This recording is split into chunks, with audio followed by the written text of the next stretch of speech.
Good evening, ladies and gentlemen. Welcome back to another edition of the Raw Prospect Podcast. My name is Michael Ween, coming to you live from Houston, Texas, Monday, August 19th, 9:31 p.m., approximately 3 weeks away, actually less than 3 weeks away from the kickoff of the 2024 NFL regular season.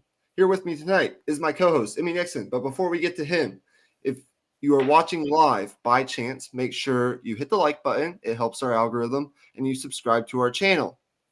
If you're watching later, again, you can find all of our content under the live section of our YouTube channel. You can also find us on our Instagram page and on our Twitch channel as well.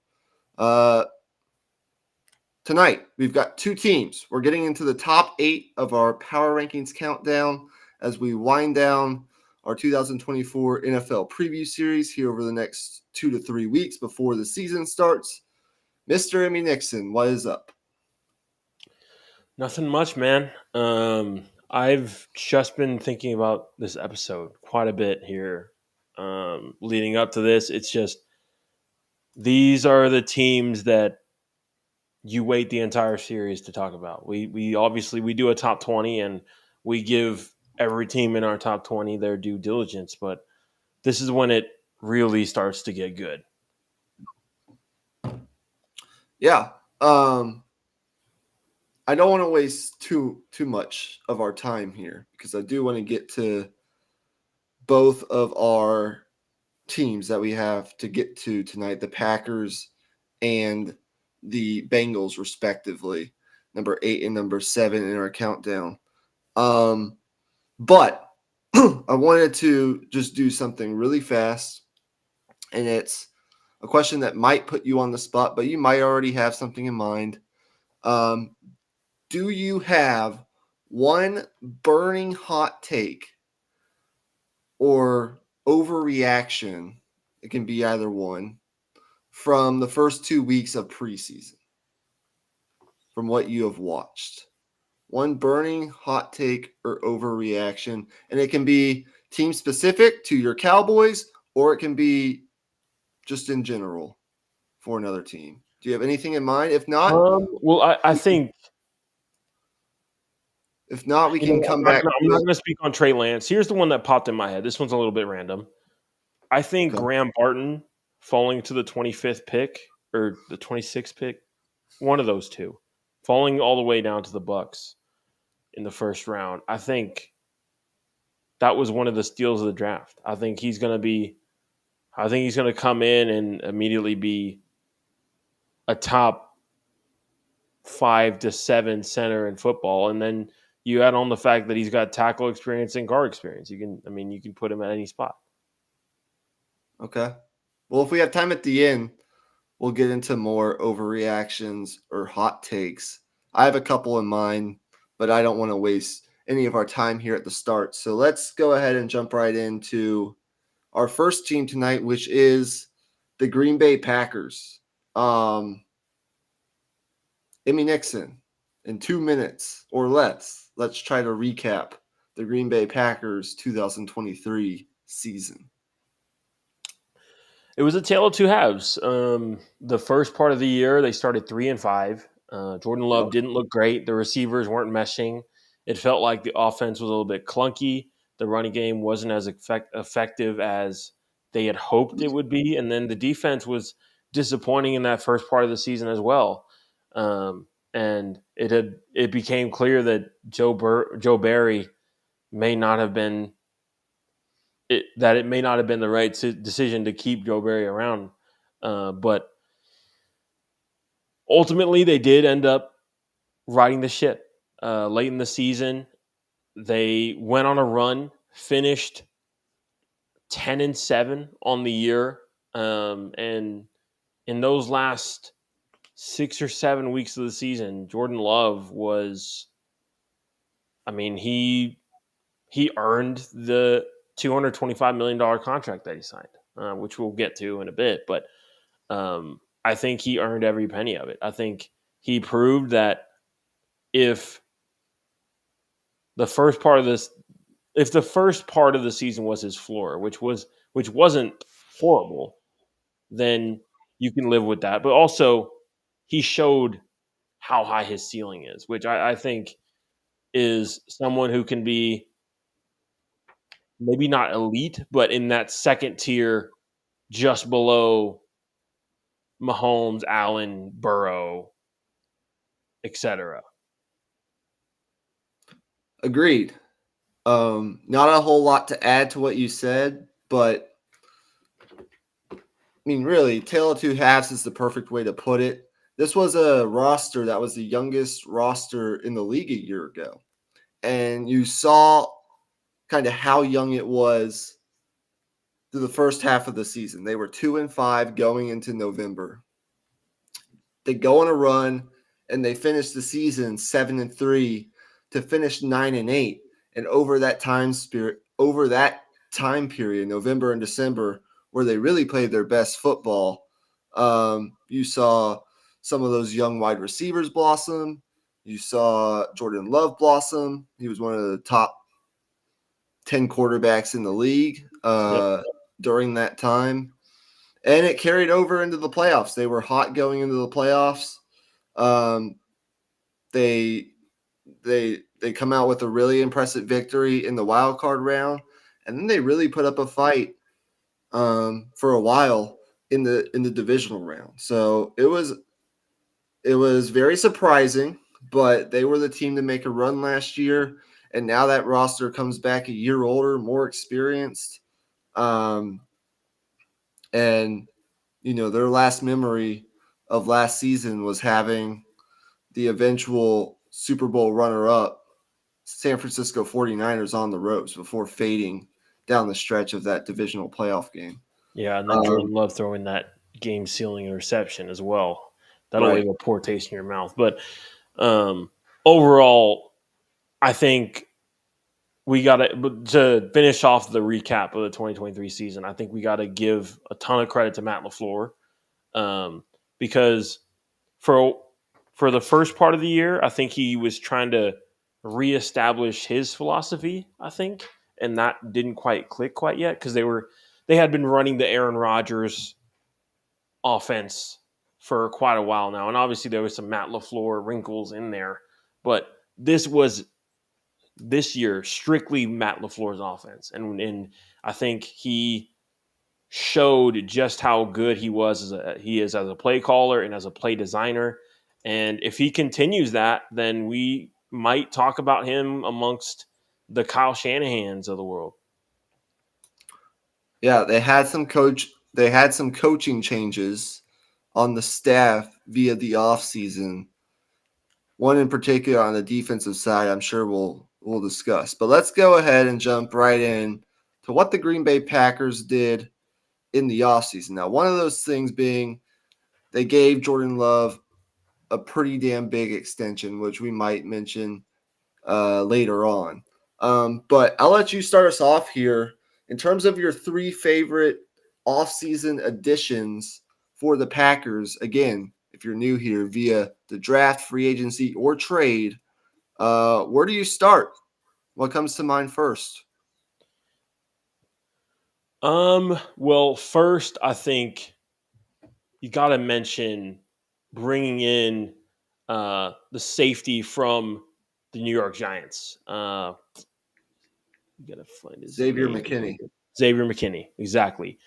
One, it solves a few different issues. They at safety last year, they didn't have someone who is quite as rangy, and number two, at that safety spot, their guy they had in last year had a 15% missed tackle rate, and Xavier McKinney, on the other hand, is one of the best in the league in being in terms of being a short tackler. So I think it's a upgrade in terms of pass defense and run defense equally. I would say I think the run defense part of it may even be a little bit underrated with just how good of a tackler he is. Um, so I really loved that move. Yeah, he's the number one on this list for sure, in my opinion. I give it an A. He was signed for 4 years, 67 million, but only 23 million of that is guaranteed, and all of it was paid out as a signing bonus, meaning he got it up front. So it's a very front-loaded deal, and it's for one of the best safeties in the game last year. Pro Football Focus, although it's not the end-all be-all, did grade him as the NFL's best safety in coverage with a 91.2 grade, with 3 interceptions while not allowing any touchdowns last year. 41.4 passer rating as the primary defender in coverage, ranked 7th best in the entire league, regardless of position, amongst 146 players with at least 50 passes thrown their way last year. And, one of the biggest issues, as you mentioned, with Green Bay under Joe Barry was missed assignments in coverage on the back end. And Xavier McKinney will help in that area right away. He's an impact player right away. And I like the contract. I think it's a pretty team-friendly contract they got him on. So I'd give that move an A. Josh Jacobs comes to mind as another move that I liked. Look, people get really nervous when you give running backs second contracts and you pay them all this money. It's a huge talking point nowadays in the NFL. This is a 4-year deal for $48 million, but only $12.5 million is guaranteed. And again, it's all paid out as a signing bonus. I don't know See, Green Bay has never been a big shopper in free agency. Now, over the past couple of years, they've drafted and developed very well. They typically draft and develop offensive linemen very, very well, tight ends, et cetera, et cetera. So I don't know like the history of how they structure contracts, but it seems like they went into this offseason knowing that they're having to pay Jordan Love. If they're going to make impact moves, and I'm just educating I'm making educated assumptions here that they were going to front load some of these deals for some of these impact players. But he's a 26-year-old back. He's still very young. I think he's healthier than I think he's healthy. He's totaled at least 1,000 yards from scrimmage in each of his first 5 seasons, rushing for more than 1,000 yards in 3 of the 5. He's a very good running back. And I like the 1-2 punch that they have with him and A.J. Dillon. So those were the 2 that come to mind for me first. I'd have to think about a third. I think it would probably be bringing on Jeff Hafley as a defensive coordinator. They're going to move to – yeah, go ahead. Yeah, so I was with you on Josh Jacobs, but I actually paired up their move they made in the draft at running back as well in drafting Marshawn Lloyd. I think it was in the 4th round, I believe. The Packers had a insane amount of draft picks. I think they had like 12 or 13 picks this season. And, spending a pick on a running back in the mid rounds, like every few years, is just good process, in my opinion. Marshawn Lloyd has a ton of juice. I think for him, it's about just learning how to trust his blocking and running between the tackles. And if once he gets to there, I think he has a very high ceiling. So I think between those 3, you have a very good trio there. The other move I chose was actually bringing in Greg Joseph at kicker. Anders Carlson was a bit shaky last year. And of course, as of right now, Anders Carlson has the starting job. But I do think it's a good move just to create competition and put pressure on Carlson in order to have him step up a little bit. Yeah, I also liked using a 2nd-round draft pick on Edgerrin Cooper, who they brought in at the linebacker position. They also used a 3rd-round pick on Tyron Hopper. Mm-hmm. Those are 2 extremely athletic, linebackers paired with Quay Walker in the, that 4-2-5 or whatever defense they're going to play. Two additions I would mention as honorable mentions through the draft. They're also going to, I believe they're going to have Javon Bullard, um, who's who they drafted is going to be the front runner to start next to Xavier McKinney in the Right. back end. So we'll see how that goes. But you mentioned the special teams. Andres Carlson missed he missed more extra points, 5, and total kicks, 11, than anyone in football last year. So that can lose you games. The kicking game and special teams, especially in this new environment with the new rules, can lose you games. So I like that as well. I think they made a lot of shrewd moves in free agency. Now, I guess, do we need to talk about the Jordan Love contract, or can we move on to X factors? I think we can go ahead and move on to X factors. I feel like the Okay. contract is pretty self-explanatory. All right. So, what comes to mind for you first in terms of X factors for the Packers? The first one for me is, who is Quay Walker as a player and how does he fit into this new system? Edgerrin Cooper has already gone down with the injury. I'm not sure what the severity is of that, but right now he is listed as not practicing here the past few days. Um, so that puts even more onus on Quay Walker taking the next step. He's been good as a blitzer mainly, and has shown flashes of really good run defense instincts, but has to improve as a pass coverage player. Just in terms of zone feel, it seems like he doesn't quite have that developed quite yet, but he could really benefit from this scheme change. And if they're having him play more man to man with, running backs out of the backfield or, tight ends, I think he can do those types of things. He has the athleticism to do that. And I think it might be a more simplified role for him, and have him make a bigger impact. Yeah. My number one X factor for the Packers is just this new defensive coordinator.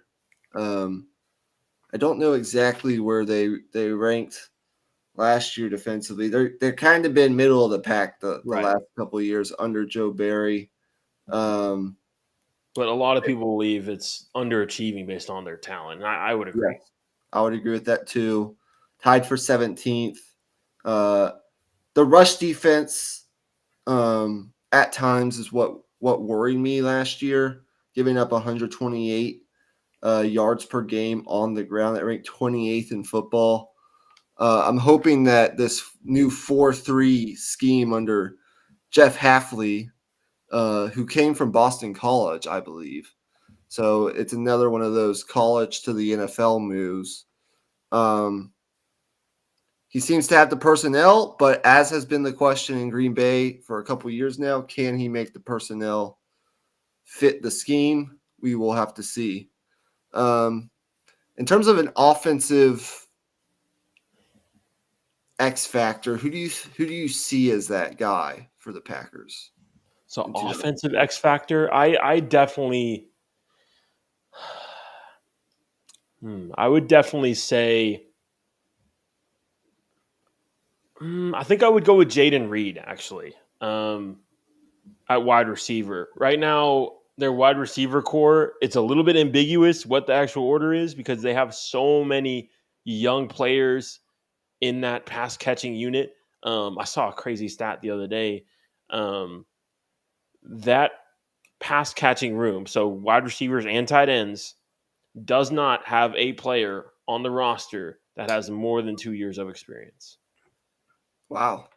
Yeah. So they're young, they're cheap, but right now they're all trying to prove themselves, and um, we'll see how it turns out. If I were to guess, I think Jaden Reed is in for a big year. It's a young wide receiver group, no doubt. Jaden Reed, He led the Packers in receptions and receiving yards last year. And he tied for the team lead with 8 touchdown catches. And he also had a role as kind of like a pseudo running back with 119 rushing yards and 2 touchdowns. They have Dontavian Wicks, who's another guy that got progressively better throughout the season. We all know about Christian Watson. Lots of young weapons that they've done a good job of drafting and developing these wide receivers. I think Luke Musgrave, these tight ends, Luke Musgrave and Tucker Kraft, who both had solid rookie seasons, are going to be X factors in this offense. Um, I think Luke Musgrave showed signs of being a factor in the passing game last year. I think Jordan Love is definitely going to look to target those guys, especially in the red zone. And then I think Josh Jacobs could, of course, be an X factor in this offense, given that he's a guy who is right behind Derrick Henry in terms of rushing yards and rushing touchdowns since 2019 amongst NFL running backs. The health in the running back room is always something that you can't really control, but his task is to replace what Aaron Jones left. So I think he can do it, and I think he can even be better than that. Anything else on the X Factor side for Green Bay? We all know that Jordan Love taking another step, or at least being what he was, in the second half of last year is key to their success. But anything beyond that, anything else to add? Well, the my other one would be these corners. Yeah, With Eric Stokes and Jair Alexander, yeah, both of those guys have missed significant time over the past few seasons, yeah. especially Eric Stokes. I think he only played about 20% of their team snaps last year. And then, of course, Alexander has missed time as well. But if those guys can both be healthy, I think you have the potential to have a high end cornerback duo here, as well as of course Carrington Valentine, who they stole in the 7th round last year out of Kentucky somehow, who's also a very very good player. So my question is just, can those corners stay healthy? Yeah, I would definitely agree with that. Do you have the Packers over under win total by chance? If not, I can look it up real I fast. think it's 9.5. 9.5 sounds about right. What stands out to me when I look at their schedule? Well, number one, fun fact here, in case you don't know, the Green Bay Packers are opening the regular season. I believe it's in Brazil, against Philly, the right? against the Philadelphia Eagles. Now that game is actually going to be a Friday night game. So we get that opening night Thursday game, the kickoff of the NFL season, with Chiefs and Ravens in Kansas City. That next day, the day before week 1, I guess it would be week 2 of the college football season, Texas, Michigan will be the next day. You'll get Green Bay and Philadelphia playing in Brazil at 7:15. So that's number one. That's a cool schedule tweak. We actually get games Thursday, Friday, Sunday, and Monday this year in week 1. But in terms of their schedule overall, they're of course playing their division. That's going to be hard. You get 2 against Detroit, 2 against Chicago, who we both had at the back end of our top 20, and we expect to be very viable this year with Caleb Williams at the helm. And then Minnesota probably to a lesser extent, but they still have a competent offense if their quarterback play is decent, right? And so it's not an easy division by any stretch of the imagination. And then outside of that, I believe they're playing, it looks like the NFC West and the AFC South.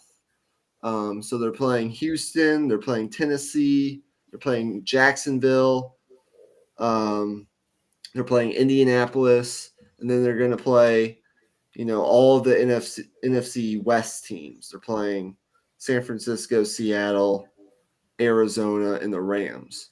And then it looks like they have a couple extra games against Miami and New Orleans, I think it is. So overall, if I had to go over or under on the Packers at 9.5,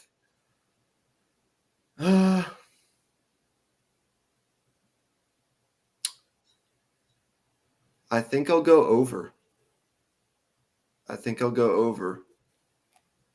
I'm not.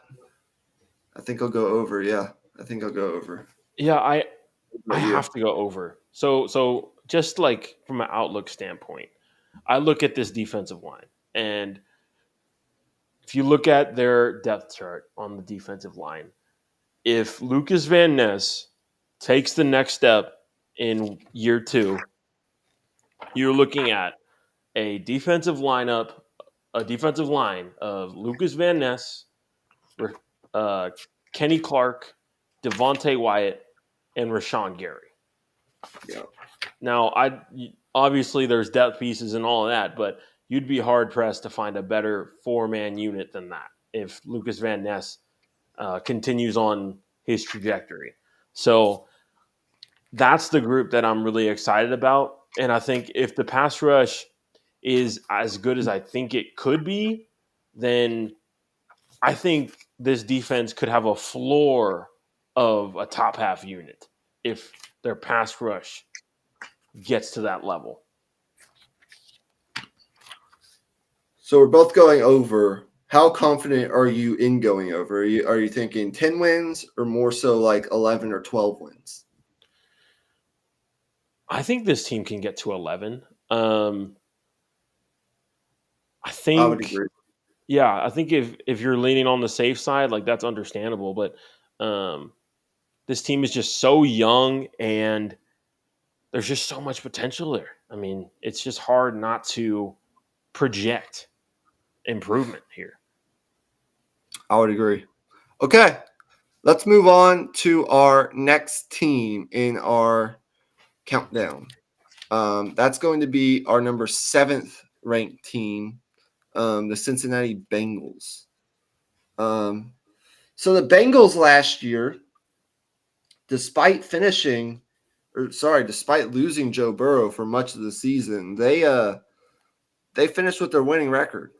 They finished 9-8, thanks to some playmaking, some decent quarterback play from their backup quarterback Jake Browning, who had to start the final 7 games of the season, and actually kept them in the hunt for a third straight playoff berth. It was a wrist surgery, of course, that sidelined Joe Burrow. They had some inexperience in their secondary last year, that aided in some of their shortcomings, but they addressed some issues at safety through free agency. And the hope is that Joe Burrow comes back healthy and better than ever. So they look to be contenders again. Again, 9-8. I think the AFC North last year was the first division ever to finish with 4 teams over 500. And so it was an impressive year by the Bengals. They were really close to actually getting in the playoffs, believe it or not, despite not having Joe Burrow for half the season. So anything else to add on the Bengals front in 2023 before we get into their offseason? Well, the noticeable thing with the Bengals is that even with Joe Burrow in there, their offense didn't really ever click in the same way that we've seen in years past for a variety of different reasons, of course. But I think the main one is that the run game took a step back. Joe Mixon in years prior had been a top 7, 8 running back in football. They had used him very heavily. And I think maybe the tread on the tires just kind of caught up to him last year, and he didn't quite look like he had the same juice. And obviously they may agree because they did end up moving off of him, but I think that'll be the thing that they'll want to focus on from an offensive standpoint. Yeah. I really have nothing else to add to that. So with that being said, let's go ahead and get into our off-season additions. I guess I can go first. They had problems on their back end last year. Again, in no particular order. I think adding Geno Stone was one of my favorite moves. He's a guy who I know pretty well from his playing days in Baltimore. He goes to Cincinnati in kind of a cross divisional move. We saw a couple of those in the AFC North this offseason. And he's worked himself into more opportunities in that Baltimore defense over his first 4 seasons in the league. Last year, though, was a big year for him, and it kind of got him into this situation with Cincinnati. 7 interceptions last year. What he'll need to show this year is that was not a fluke and more so a product of his play. But the Bengals are really counting on him making an impact on the back end of their defense. And so I think it was a need position. You get him from a rival, and he was a really solid player last year. I don't know exactly how much they paid him, but I can't imagine it was anything too exorbitant. So, yeah, they also added another safety who I guess you could pair with him if you really wanted to, in Von Bell. So, you have anything to add to that? No, I think you hit the main ones.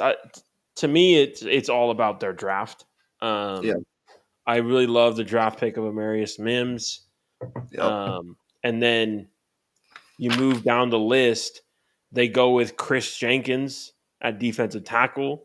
Not a replacement of their D DJ tackle, that Reader. DJ Reader. Yeah, they're not a replacement of DJ Reader, but a guy who is a run stuffer, not the most highest ceiling guy in terms of pass rush, but they are going with a more run defense by committee approach with their defensive tackle room. And I think with the contracts that they're going to be having on the books, I think that's good process. Now, I think also you mentioned Geno Stone.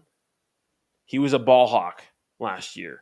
And the thing that I noticed a lot last year with the Bengals is the absence of Jesse Bates. Jesse Bates really locked down the back end of that defense for years over years over years. And the amount of high-level playmaking ability and ball skills really took a step down. And I think that's why they decided to go out and get a Geno Stone and a Von Bell back onto the roster. Yes. A couple other moves I think are worth mentioning. Number one, they added Mike Gesicki in free agency, who I think adds a new element to the passing game at the tight end position. They have a couple returners in the tight end room with Tanner Hudson and Drew Sample, but we all know what kinds of skills Gesicki has from his days in Miami. He could add some much needed dynamism to this Bengals offense as a weapon at the tight end position. And then a notable move of their offseason was trading away Joe Mixon. They moved on from Mixon, trading him to Houston, and they went on to sign former Colts running back Zach Moss, who I think has something to prove after he played in kind of what was a more of a two-back system sharing carries in Indianapolis. But what I like about Zach Moss is he's really good in pass protection.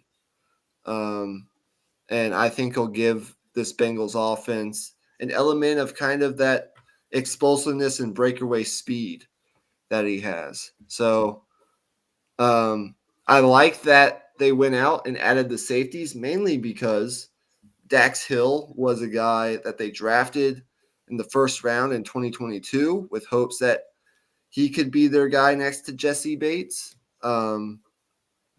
But last year, he struggled with mental mistakes, never really had the light bulb moment that we see sometimes in rookies where everything clicks. But I've heard, and I don't follow Bengals camp religiously, but I've heard some really good things about Dax Hill in training camp. So we'll have to see what that means. I think he could potentially be an X factor for this team. But it's good that they went out and added some veteran safeties to that room to make sure they don't have to 100% rely upon a, a developmental step from Dax Hill. Although I do think he could absolutely take that step. And then obviously the big storyline is Joe Burrow um, and his health. And his When he's hair. healthy, yep, and his hair. But when, of course, when Joe Burrow is healthy, this offense can be scary good. Um, but being in that training room early in his NFL career has just been something that unfortunately he's kind of been unable to avoid. He missed half a training camp last year because of a calf injury that we all remember. And then it was just kind of unfortunate that a ligament in his wrist popped in a loss to Baltimore. I remember watching that going, oh no. Because I think whatever it was, those wrist sheath injuries can be really hard to recover from. But either way, I have full belief in Joe Burrow as long as he's healthy. And this team's a championship contender if Joe Burrow is Joe Burrow of 2 years ago. Yeah. So, X factors, I guess I kind of already led us into that. Um, what do you have on your mind in terms of X factors for the Bengals?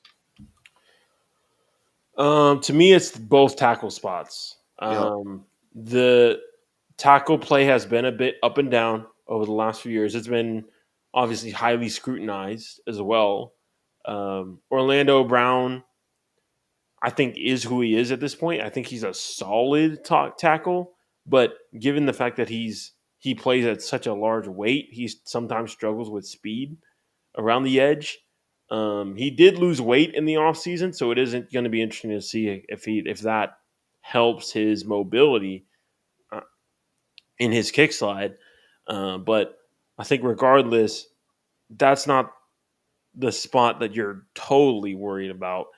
It's the other side that I think becomes interesting. You have the rookie Marius Mims uh, right now as the backup behind Trent Brown. Um, they need good play out of from that spot. I think on the interior, you feel pretty good.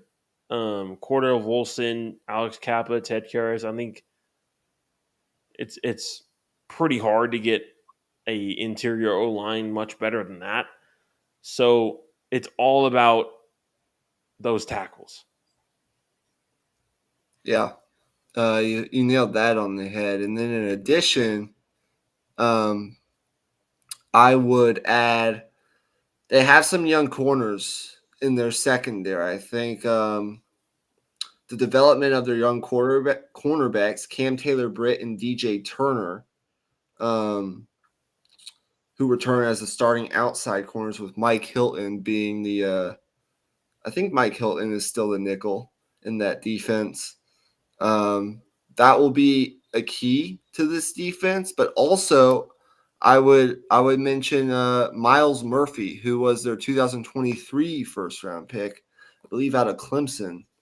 Um, if he can earn more playing time as he kind of flashed at the end of last year, um, you know, that could give the Bengals some more flexibility where they could use Hubbard more against the run and then Murphy more in pass rush situations. It could give them more flexibility off the edge.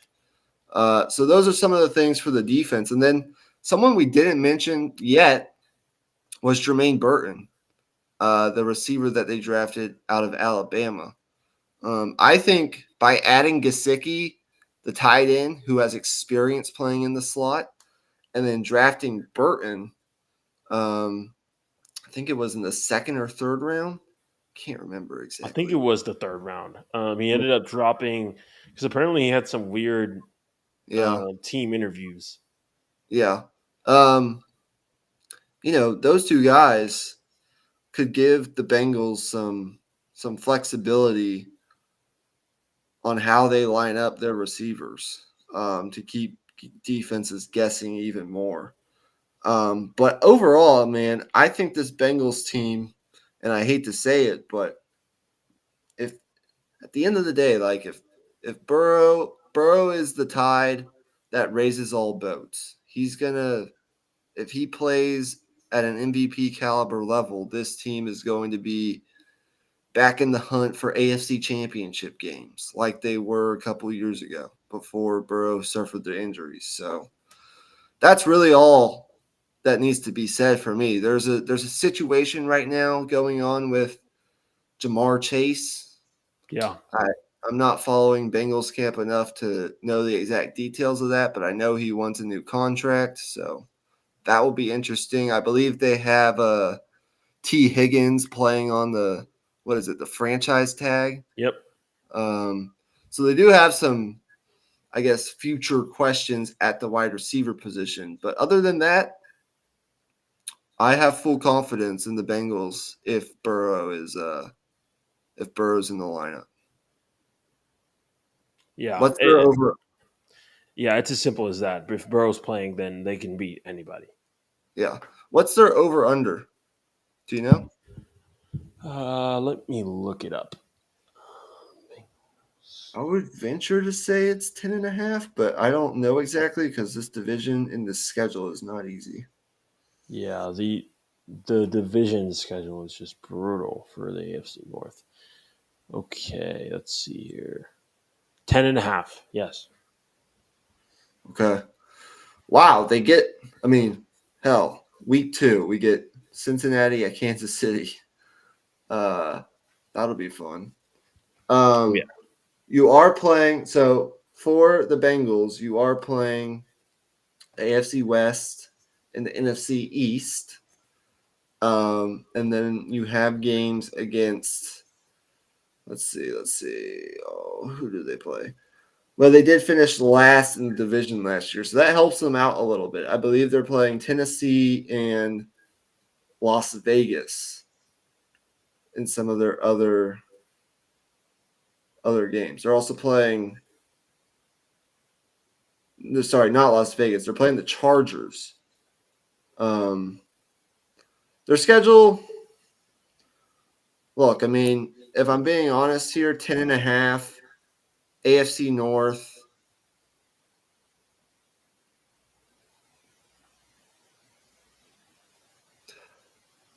See, if you take the over, you're betting on 11 wins. Um,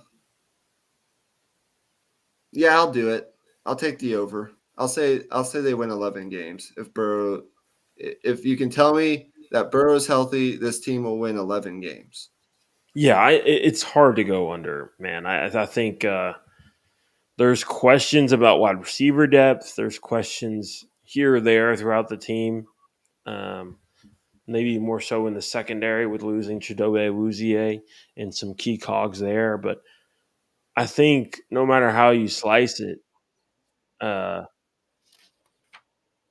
Joe Burrow being healthy, if he is healthy, gets you to perennially 10+ wins per year. I think that's the standard. Yeah, I would agree with that. Anything else on Cincinnati before we wrap up with some hot takes and overreactions? No, I think that's it. Okay. So please comment in the live chat if you're watching live or down below. First of all, do we have Green Bay and Cincinnati overrated or underrated in your opinion? Do you think either of these teams ends up winning their division? And what would you take on the over under? 9.5 for Green Bay, 10.5 for Cincinnati. Let's wrap up the last 5-10 minutes of the podcast with some overreaction or hot takes from the preseason. Let's see here. Let's just talk about the rookie quarterbacks. Okay. What would you say has stood out to you the most about these guys? Like in terms of what has translated so far, like the skills that we saw them do in college that we're seeing them do now. I think Bo Nix just looks like you can tell he started 61 games in college. All that experience translates to the NFL. He just looks like he knows how to run an NFL offense. He's accurate, good pocket awareness. Like I love the way that he's played so far. Now it's preseason, so I don't put all my eggs in one basket saying, he's going to be the best rookie quarterback this season, but he has looked really good so far. That experience is just going to, I think, pay huge dividends for him. And then overall, some of the throws that Caleb Williams makes, it just kind of leaves you in a jaw drop position. There was one throw, I think he was rolling out to his left, and he threw like across his body down the sideline and dropped it perfectly in the bucket. It's just, I've been watching Hard Knocks, the Chicago Bears training camp Hard Knocks. Yep. And the way that he prepares and asks questions in practice, the chemistry that he has with Shane Waldron, their new offensive coordinator. Like, if he hits and he hits early, the Bears are going to be in the playoffs. But I think Bo Nix, I honestly haven't been able to watch much of Jaden Daniels, so I'm not going to speak on him too much, but I think those are two that impressed me so far. What about you? Yeah, definitely Caleb Williams is the first one for sure. I think Jaden Daniels as well. He's been fantastic. I do find the Bo Nix stuff to be interesting. He hasn't been named the starter yet. Yeah. I think right now it's still an ongoing competition. So to me, I would go with the young guy straight up and just give him, the opportunity straight from the get go. I mean, you draft a guy with 62 games of experience for a reason. And I think at this point in time, it's just about getting reps and getting comfortable. So no matter how you slice it, I think, yeah. Yeah, I don't know if I want to get into the whole Steelers debacle from over the weekend. Do I want to do that, or do I want to hold off? Well, okay. I'll give you this. I am pretty freaking tired right now, and I know we were going to double up tonight. I say we we just close the show talking for about 20 more minutes about our teams. You cool with that? And then we Sure. call it a night? Sure. Yeah, Okay. that works for me. Perfect. All right. The floor is yours, brother. All right. So last preseason, meaning last year, we saw a Pittsburgh Steelers team under Matt Canada, who was still at the time the offensive coordinator, crush in the preseason. I mean, they were awesome. Kenny Pickett was taking the team up and down the field. He was throwing seam touchdown passes to Pat Fryermuth. He was throwing darts down the sideline in the back corner of the end zone to George Pickens. He was tearing up the Bills' defense left and right.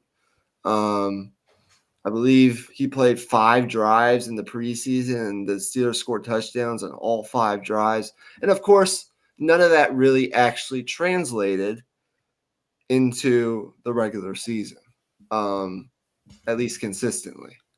They had 1 or 2 games last year where and it was pretty much at the end, where they inserted Mason Rudolph, where their offense looked like a competent NFL offense. Most of what the Steelers have been the past couple of years has been a team that has a lot of good players. It's a really good roster with some good weapons. I wouldn't say elite weapons, but good weapons. Right. Mix and match below average offensive line, bad quarterback play, and a defense that's opportunistic and knows how to drag the other team into basically a mudslinging match where the Steelers bring you down to their level of play by disrupting your rhythm offensively, forcing turnovers, giving the offense short fields, which makes these close one possession games that Mike Tomlin has won over and over the last couple of years, and the Steelers they're comfortable in that environment and they know how to win those games. And more often than not, they do win those games. And that's how Mike Tomlin, for years on end now, has achieved the record that he has of consecutive non-losing seasons. I think we're at 16 or 17 now. Like we're creeping up to the Bill Belichick territory. I think Belichick was at 19 and Tomlin's at 17. So Tomlin needs 2 more to tie Belichick. Wow.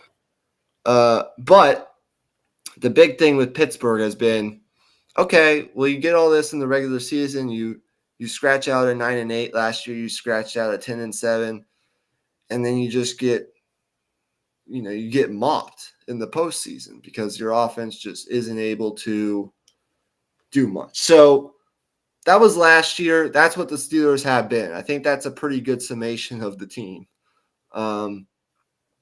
This year, 2 things. Number one, I'm getting tired of all the Brandon Ayuk trade rumors. I'm giving it 1 more week to figure itself out, and then I'm done with it. It's been way too long. Steelers have an offer on the table. Apparently, they've agreed to terms of, some kind of trade that they could pull the trigger on at any moment if San Francisco does in fact try to trade him. But San Francisco and John Lynch are being very stubborn because, number one, they want Brandon Ayuk on their team. They're trying to win a Super Bowl right now. Number two, they don't want to trade him in August because they really don't have any backup plans beyond the rookies that they have, Ricky Pearsall and a couple other young guys. I mean, Jawan Jennings was a good player for them last year. Don't get me wrong, but this has gone on way too long. I'm getting tired of it. I don't think he's coming to Pittsburgh. So if they were going to pull the trigger on a trade, I think it would have happened a while back. We're already into the 3rd week of preseason. What's going to happen with that situation in San Francisco is what's going to happen with it. He's going to hold in. I think the last week you're eligible to play would be like week 8. So if he holds out past week 8, he wouldn't be able to play this year. That happened way back with Le'Veon Bell in his last year with the Steelers. Number 2, though, is the preseason games. So this year is the total opposite of last year. This year, the offense has basically done nothing in preseason. It's been pretty ugly from a watchability standpoint. Russell Wilson got 5 drives on Thursday or Friday, for that matter, and 1 first down in those 5 drives. It wasn't pretty. He was check down Charlie. A lot of that, though, had to do with protection. Now, the Steelers have a debacle right now at tackle because I won't go on for too much longer because I don't want to make you fall asleep. But Troy Fautanu is dealing with an MCL issue, a sprain in his knee. So they're having to play Broderick Jones at right tackle and Dan Moore at left tackle.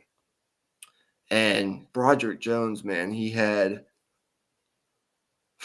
a rough go at it. The whole point of this is to say Justin Fields has looked better than Russell Wilson has throughout the entirety of camp and through the first preseason games, the first 2 preseason games. Right. Tomlin has said that Russell holds the pole position, but I honestly don't know where I'm going with this. I think I've seen Stephen A. Smith, I've seen Colin Cowherd, I've seen John Middlecoff, I've seen basically all the major media outlets go on the record saying Justin Fields needs to start. I think we're going to get to a point by the time we hit, week 3 or week 4, where that probably is going to be the case, just because he gives this offense an entirely another element that Russ cannot provide. But I don't know.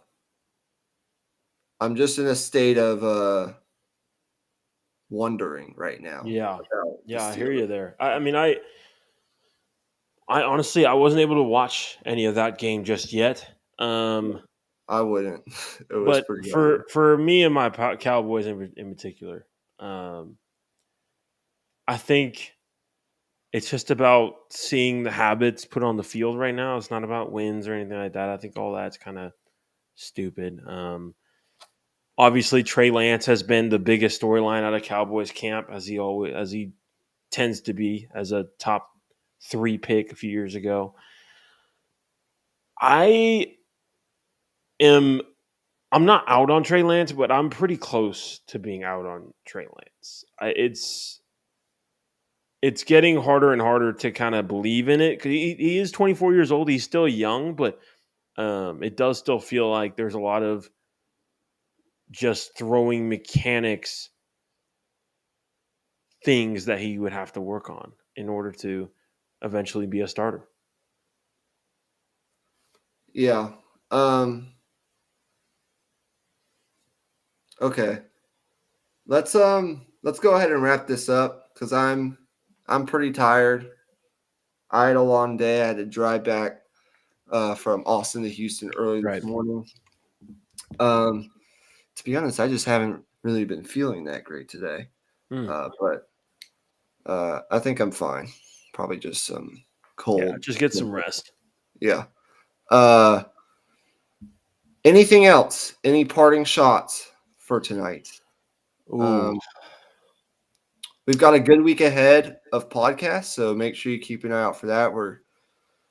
It'll vary week to week. We might have some conflicts some weeks, but we're still planning on doing the Sunday, Tuesday, Thursday schedule pretty consistently as we get into football season.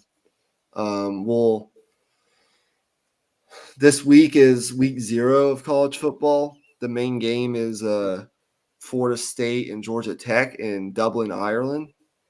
That'll be 11 a.m.